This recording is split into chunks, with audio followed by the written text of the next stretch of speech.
The action that you discussed yesterday on this program, the imminent military action taken by the United Nations, seems to have proved pivotal in this conflict. Do you agree? Yes. And let me ask you, what do you know now about the status of, first of all, the violence in the country? It's almost stopped in Abidjan, as all the generals, the final hardliners around Mr. Gbagbo have surrendered. So there is no more organized battle. We hear only sporadic gunfights, gunshots, but it's by the uncontrolled element. So we can say the combat is over. And who is the uncontrolled element? And when you say that the generals surrounding Mr. Gbagbo have surrendered, what about Mr. Gbagbo himself? The uncontrolled elements can be the remnants of the small pockets of these special forces who have not yet got the order to abandon the weapons. So they are very small, very small. We can say generally the combat is over. Mr. Gbagbo is, for the first time, ready to accept the will of the people, the result of the vote. So they are negotiating terms of his stepping down. So he's willing to accept what you say, or the decision of the people. Do you know his location right now? He is in the basement bunker of his residence in Cocody. And who occupies the rest of that building? Handful of his family and handful of followers, and guarded by some remaining soldiers. But they are very small, isolated people. Have you spoken to him at all, or indeed Mr. Ouattara? I am talking to President Ouattara several times a day, and I'm talking to President Gbagbo not directly, but with this advisor several times a day also to facilitate the terms of stepping down of Mr. Gbagbo.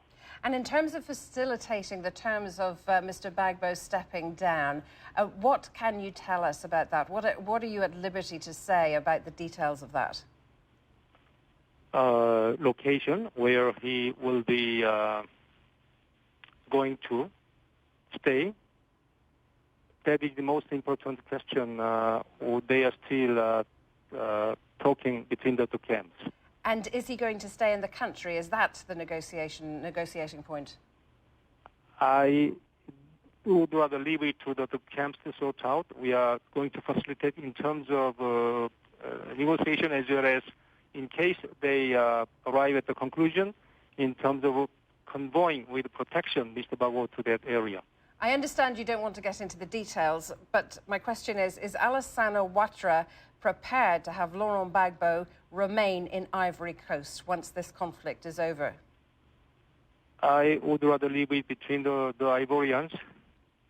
But more pressing question is how to re-establish law and order without security vacuum. That is my primary concern now. Well, this was what I was going to ask you. What is the role now for the United Nations after what was a rather robust, good day yesterday? Where's the UN at now? We will be assisting Mr. Ouattara's government to organize and to deploy quickly law and order forces. We'll be assisting them, and also separate with their role, we'll be deploying a robust and very frequent patrol across the Abidjan city to show that law and order has come back. And what about the rest of the country? Outside Abidjan, there is no more combat, but we are rather facing a possible humanitarian situation because there are several areas where the law and order has not yet been entirely established, and some frictions are always possible between the camp supporters. So you're really describing a rather still delicate and evolving situation in Abidjan. Are you confident that it will be resolved successfully in the next few days? The two biggest problems will be resolved very quickly. That is, Mr. Gbagbo will accept will of the people after 4 months of long and bloody resistance. That is a very important factor. And Mr. Ouattara will be recognized by the population as the next president. And the problem is how to ensure the law and order with the support of the United Nations. And I'm confident, but we have to shorten the duration. We have to minimize the troubles. A final question, if I may, and I know you're an extremely busy man. What options does Mr. Gbagbo have, really? What leverage does he have in terms of negotiating, given that he's been pretty much military run over?